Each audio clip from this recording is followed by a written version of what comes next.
दौंड तालुक्यातील यवत गावामध्ये झालेल्या प्रकारानंतर सलग तिसऱ्या दिवशी यवत बंद आहे। अत्यावश्यक सेवा वगळता या ठिकाणी सर्व आस्थापना बंद आहेत आणि प्रत्येक चौकामध्ये जो आहे तो पोलिसांचा मोठा बंदोबस्त पाहायला मिळतोय। खरं तर 2 दिवसापूर्वी या ठिकाणी 2 गटांमध्ये राडा झाला, जाळपोळ झाली, दगडफेक झाली आणि अनेक ठिकाणी जे आहे त्या गाड्या देखील फोडण्यात आला आणि त्यानंतर जिल्हाधिकारी यांनी या यवत गावामध्ये जमावबंदी लागू केलेली आहे। तसेच पुढील सूचना येईपर्यंत या ठिकाणी जी आहे ती जमावबंदी कायम असणार आहे। त्याच्यामुळे या ठिकाणी ज्या आहेत त्या सर्व आस्थापना ज्या आहेत अत्यावश्यक सेवा वगळता बंद ठेवण्यात आलेल्या आहेत। खरं तर पोलिसांनी आतापर्यंत या प्रकरणात एकूण 6 FIR दाखल केलेल्या आहेत, तर त्यातील 15 जणांना काल जे आहेत ते कोर्टासमोर हजर केलं असता त्यांना जे आहे ती 6 ऑगस्ट पर्यंत पोलीस कोठडी सुनावण्यात आली। तर ज्या पोस्टमुळे, ज्या सोशल मीडियावरती पोस्ट टाकल्यानंतर जो वाद झाला होता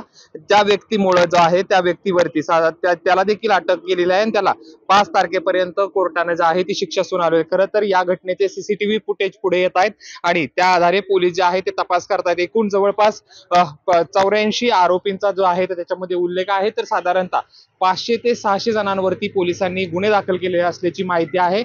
काल त्यातील 15 जणांना दौंडच्या न्यायालयात हजर केला असता त्यांना 6 ऑगस्ट पर्यंत पोलीस कोठडी सुनावण्यात आलेली आहे। खरं तर ही स्थिती लवकरात लवकर पूर्ववत व्हावी, लवकर जे आहे ती या ठिकाणी यवत गाव जे आहे ते पुन्हा पूर्वपदावर यावं अशी जी आहे ती यवतकरांची मागणी असली तरी मात्र जोपर्यंत या ठिकाणी शांतता नांदत नाही, खरं तर पोलिसांच्या हस्तक्षेपानंतर या ठिकाणी शांतता आहे, मात्र तणावपूर्ण शांतता आहे लवकर। आणि यानंतर जे आहे ते जोपर्यंत आरोपी सापडत नाहीयेत त्याच्यासाठी पोलिसांनी देखील 6 पथकं जे आहेत ते रवाना केलेले आहेत। आता आशा करूयात की लवकर यवत मधली परिस्थिती सुधारेल आणि यवत जे आहे ते पूर्ववत होईल।